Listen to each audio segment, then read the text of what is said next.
Hey Gubler girls, it's Joanne here, fresh off the beach. Sorry about how I look, but we got to get this project going. Okay, so you have been cordially invited to make a rectangle that's going to be joined together for Mr. Gubler's quilt, and we're going to try and get it to him by Halloween. That's the goal. So we have several ideas of how you can begin to design your rectangle. The first is you can buy little shirts with designs on them that you can find at thrift stores.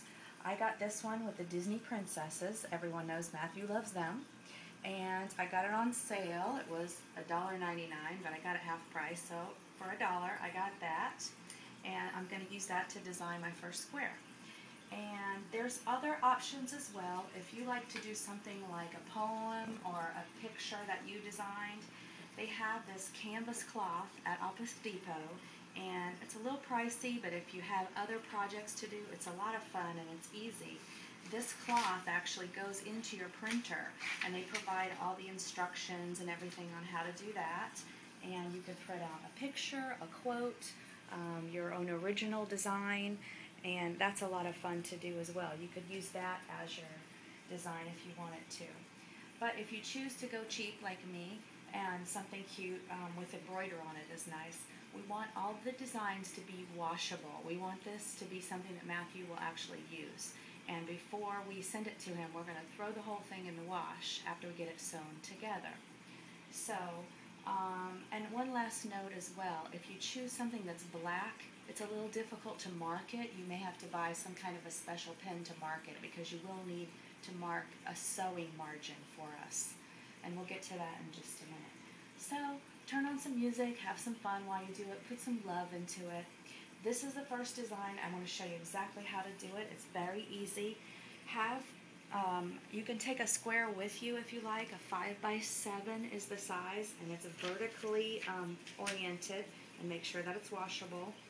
You could take this with you and make sure that your design fits into that space. So mine fits in there really nicely. I'm going to go ahead and put that there. And what I'm going to do is I'm going to go ahead and mark. And this is real important. When you mark this piece of fabric, you want to use a washable marker. It must be a washable marker, because you don't want this line to show once we put the quilt together. So if it doesn't say washable and have the little bubbles, then use a different one. This is not washable. Let's see, this one, not washable. This one, no good. Pencil, no. So please make sure that it's a washable marker. Okay, so I'm going to get started. I'm going to trace around my 5x7 vertical square, my pre-washed shirt. I'm going to go ahead and trace. And that's going to be the actual part that's facing or showing. And we're going to use that line to sew the quilt together. So make sure that someone can see it. So that if you're using a black piece of fabric, you can't obviously use a black marker, it won't show. Okay, so that's the part that Matthew's going to see when a quilt is put together. The next thing you want to do is we're going to leave a 1/2 inch sewing margin on each side. So that equals an additional inch vertically, an additional inch wide. So now we have a 6x8 vertical rectangle, and we're going to place it on top of there, and roughly, just take a peek, because you want to have it so that it goes all the way around. I'm going to get rid of this guy right here. I don't think Matthew really needs a rose on it. So now what I'm going to do is I'm going to mark this space. And that's where you're going to cut.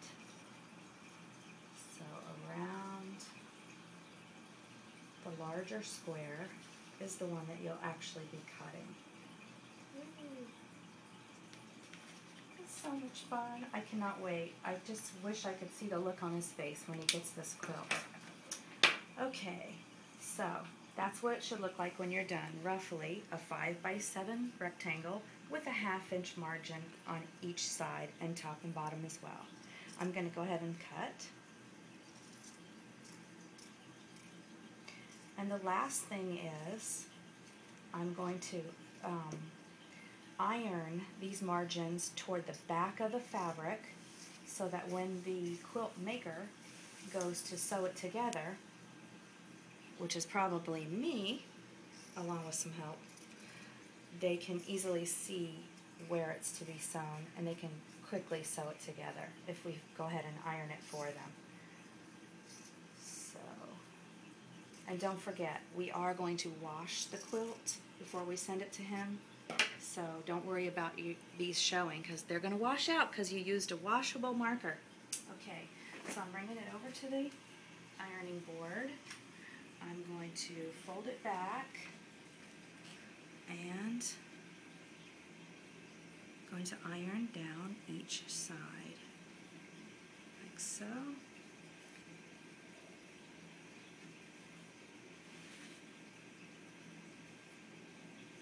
Okay, and while that's heating up, I'll just tell you the final steps are going to be, the first one is you want to confirm that you want to be a part of this project, because we have just a little bit of time to do it.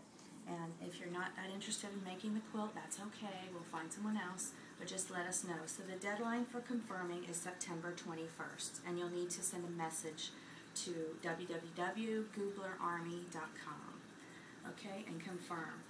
Otherwise, if you do not confirm, we're going to give your square away. Okay, and in the end, after you've ironed each of those sides down, what we want you to do is mail it. And here's a copy of the address. It's 930 Coral Ridge Drive, Unit 101, and that's Coral Springs, Florida, and that will be 33071. And the deadline for mailing it is October 1st. So make sure you get it done, have fun with it, mail it to us, and if you have any questions, contact us at Gubler Army. Thanks for being a part of this. I know Matthew's going to enjoy it. Bye.